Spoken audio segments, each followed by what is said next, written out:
There's a truth I want to share today, not as a rule, but as wisdom born from the stories women have lived for centuries. When we think about hiding, our first instinct is often shame. We believe that if something needs to be hidden, it must be wrong. But here, hiding isn't about fear or deceit. It's about sacred boundaries. It's about protecting what is too tender, too valuable, and too deeply ours to be handed over carelessly. Every woman carries treasures inside her, pieces of her heart, her history, her dreams that are not meant for casual display. And no matter how much she loves, how much she trusts, there are three things she must always keep just for herself. The first is her deepest wound. Not every man has earned the right to hold her pain.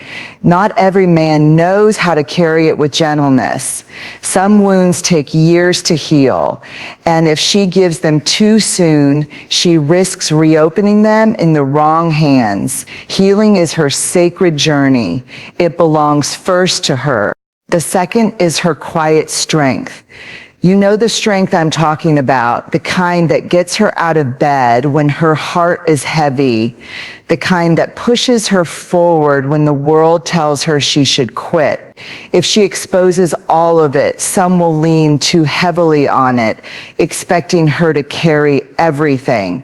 But when she hides just a piece, she preserves her own power, knowing that she is not only a savior, but a human being worthy of rest. The third is her unspoken dream. Dreams are fragile things. If shared too soon, they can be doubted, ridiculed, or dismissed. A woman must keep some dreams tucked close to her chest until she is ready to bring them into the world, because not everyone is capable of believing in them the way she does. So when we say a woman must hide these things, we are not calling for secrecy or walls. We are calling for discernment. Not every truth deserves exposure. Not every man deserves access. And the most powerful thing a woman can do is protect the pieces of her soul that make her who she is. Because here's the paradox. When a woman guards what is sacred, she becomes even more open, more loving, and more free. Not because she is hiding, but because she is whole. Boundaries protect sacred parts of us. That sounds simple. But for many women, boundaries are the hardest thing to create and the hardest thing to hold. We live in a world that often teaches women that their worth is tied to their availability, to be open, to be giving, to be accessible, to share without question. From childhood, so many of us are taught to be polite instead of protective, agreeable instead of authentic. We're taught that saying no is selfish, that holding back is rude, and that protecting ourselves means we don't trust enough. And so many women hand over pieces of themselves far too early, pieces that were meant to be kept safe until the right person, the right space, and the right season came along.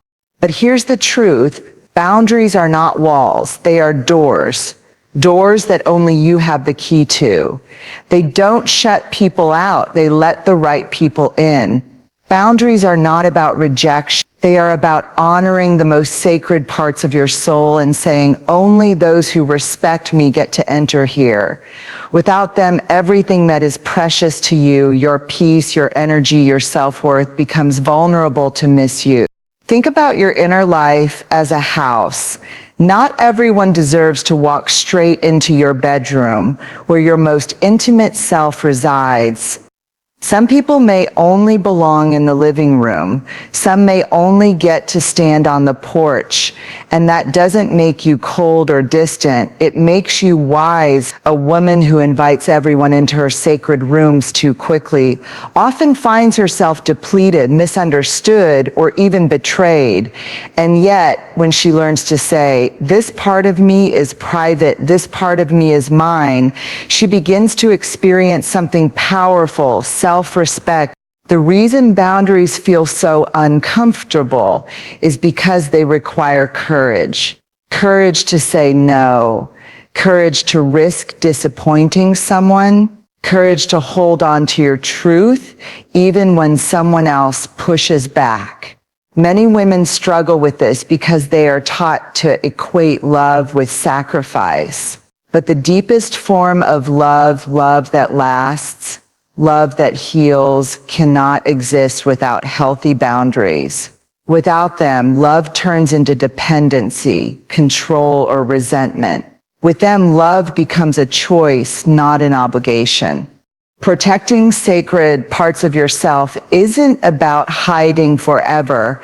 It's about choosing carefully who gets to see what. For example, your vulnerabilities are not weaknesses, they are treasures, but not everyone is safe enough to hold them. Some people will use them against you, others will diminish them. A boundary says, I will not hand this treasure to someone who has not shown they can treat it with care. That is not selfishness, it's stewardship. You are the keeper of your own soul. What happens when a woman finally understands this? She begins to stand taller. She stops apologizing for protecting her peace. She no longer confuses oversharing with intimacy. She learns that just because someone asks, it doesn't mean she owes them an answer. She realizes that her worth does not come from constant access, but from the quiet confidence of knowing what is hers. And perhaps most importantly, she begins to attract the kind of people who honor her boundaries instead of the ones who test them. Boundaries are not punishments, they are invitations. They invite others to love you in a healthy way. They teach others how to treat you. And the woman who learns to protect her sacred self discovers that she can be both open-hearted and well-guarded at the same time. She can give generously without being emptied. She can love deeply without losing herself. She can shine brightly without burning out. So when we say a woman must always hide certain things, what we really mean is this: she must know the value of what she carries, and she must never hand it over to anyone who has not proven themselves worthy of holding it with care. Every woman carries wounds. Some are visible, etched into her story by heartbreak, betrayal, or loss. Others live quietly inside her, unseen but deeply felt. These wounds are not signs of weakness. They are reminders that she has lived, that she has risked, that she has cared enough to be hurt. But what often gets overlooked is this: not everyone deserves to know the details of those wounds, and not everyone is capable of holding them with tenderness.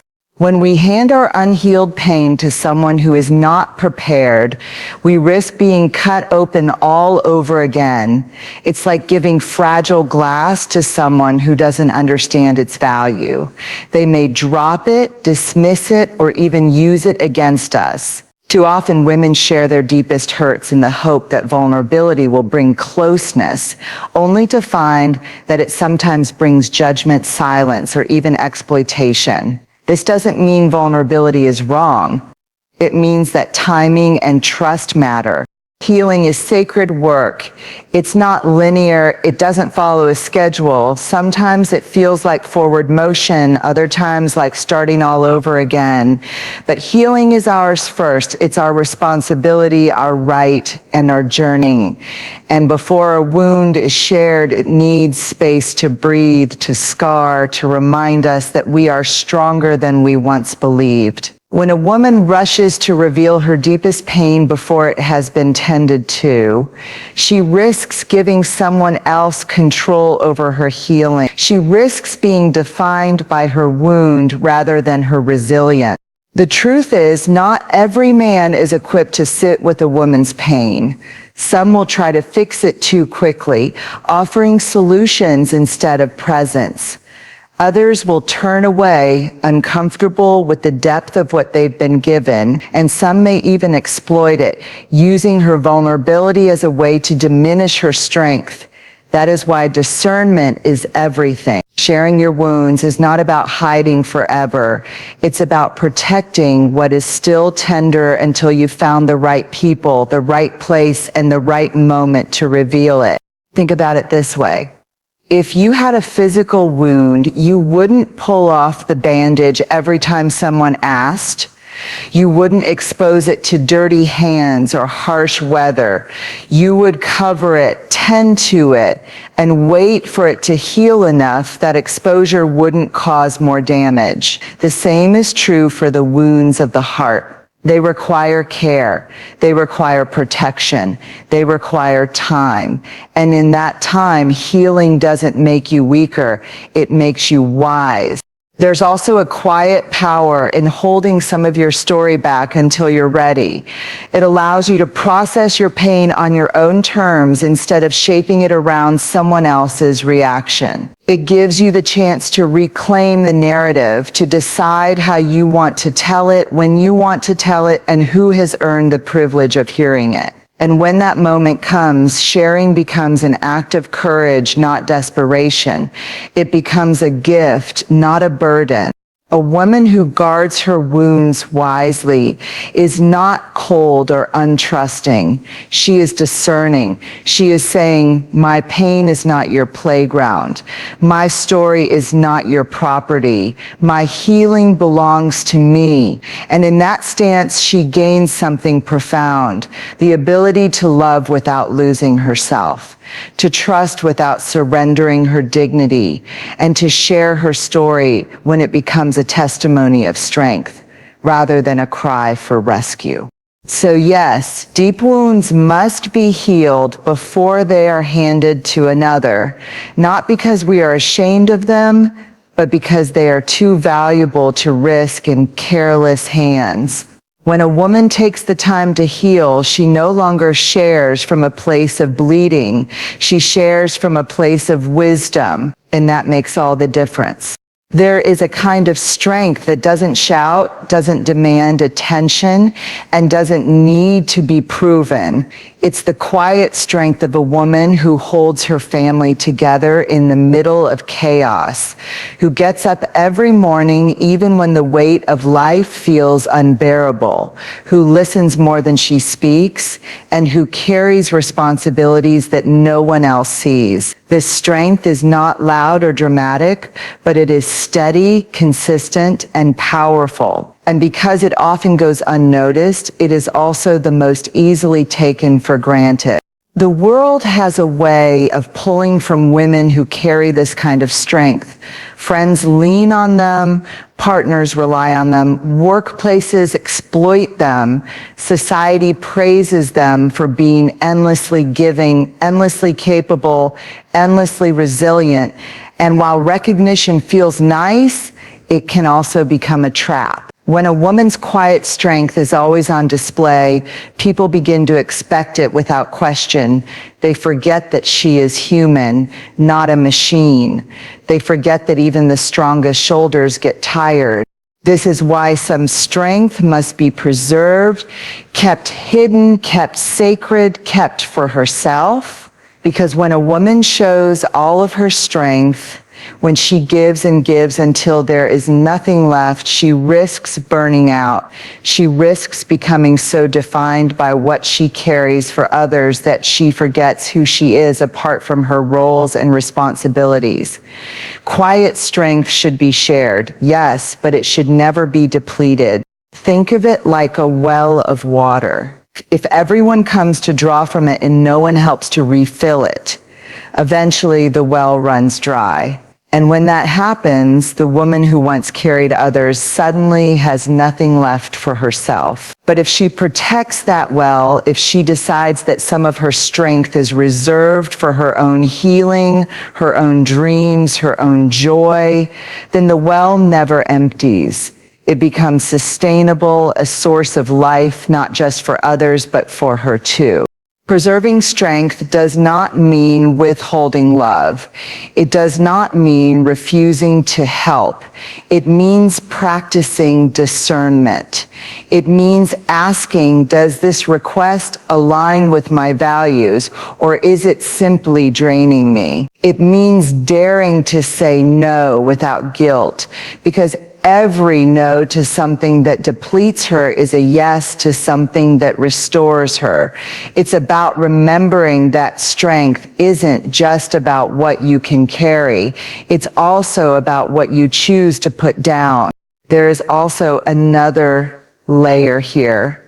Quiet strength is beautiful precisely because it is not always visible. It is the inner reserve that helps a woman rise when no one is watching, that whispers to her, you've done hard things before and you can do them again. If she exposes all of it, if she lets the world see every ounce of her resilience, some will mistake it for endless capacity. They will assume she can handle everything, and in doing so, they may fail to show up for her. By keeping part of her strength hidden, she reminds others that she is not invincible. She reminds them that she too deserves care, rest, and tenderness. The truth is, strength without boundaries becomes exploitation, but strength with boundaries becomes empowerment. A woman who preserves her quiet strength is not less generous. She is more intentional. She is not less loving. She is more authentic. She gives from a place of fullness instead of depletion, from choice instead of obligation. And that kind of giving is more sustainable, more joyful, and more deeply connected. So yes, a woman must hide part of her quiet strength, not to be secretive, not to withhold love, but to protect her own spirit. Because when she does, she ensures that her strength is not just something the world takes from her.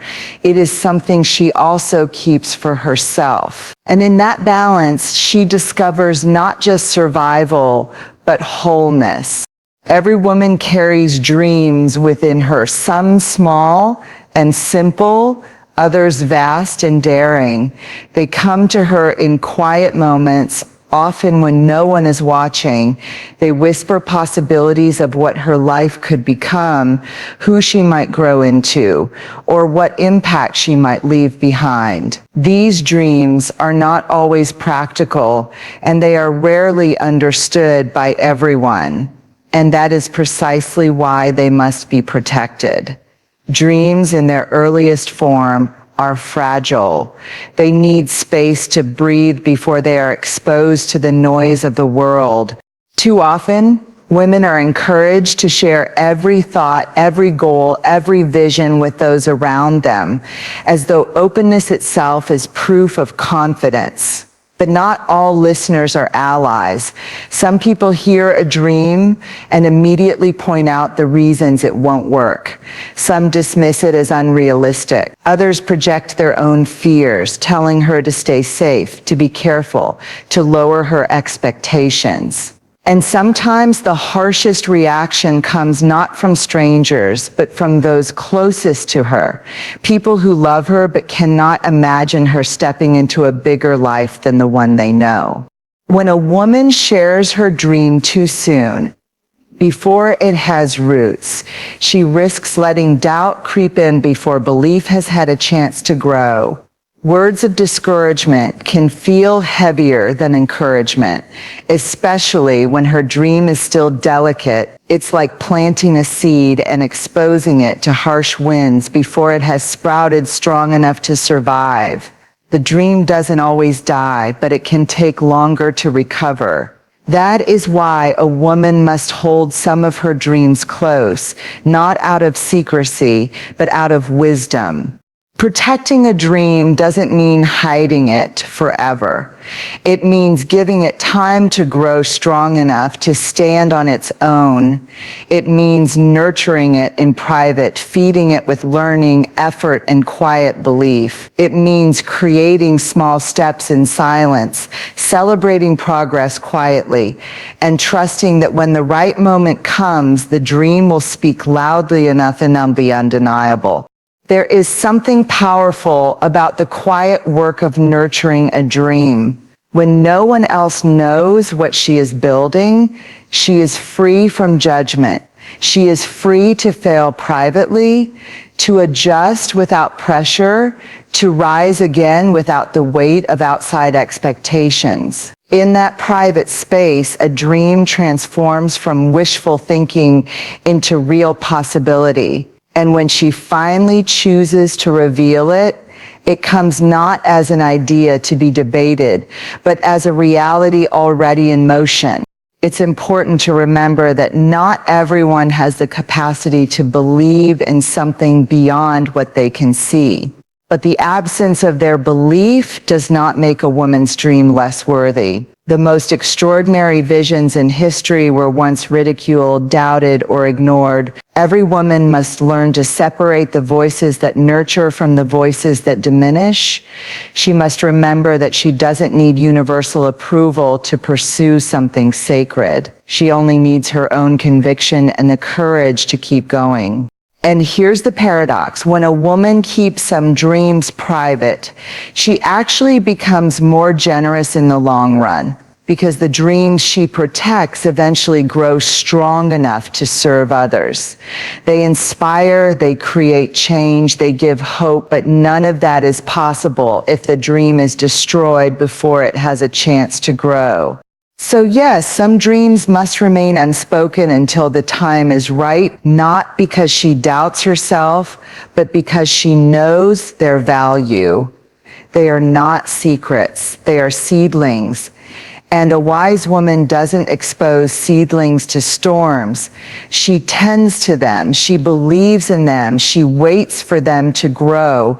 And when they finally bloom, the world sees not just a dream revealed, but a woman who had the courage to protect it until it was strong enough to live.